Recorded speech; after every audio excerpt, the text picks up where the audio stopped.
Pagising, kakain na lang. Kulang na lang, subuan ko pa kayong dalawa. Ma! Dalman lang po tayo. Kaga-aga. Nirarat-rat-rat mo na naman kami ni Kulot. Na-stress tuloy buhok niya. Parang kada araw na lang, kumukulot eh. Parang hindi na lang yung kulot eh. Saan ba bang kulot na alam mo, ha?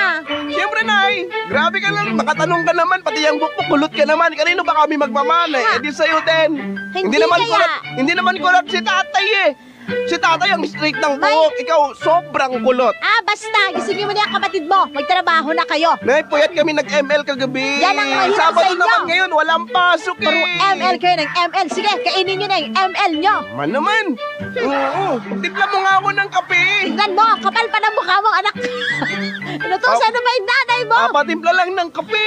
Kayo dapat magtimpla ng kape ko. Pagod na pagod na ako. Pati ha? buhok, kumukulot na rin eh. Hindi lang yan, pati din ako Aga-aga. pakulot. Mas lalang kukulot na. Lagi mo lang kami nirarat-rat. Si tatay naman rat-ratin mo. Huwag kami para kumulotin si tatay. Tawagin mo si tatay mo ako magrarat-rat sa...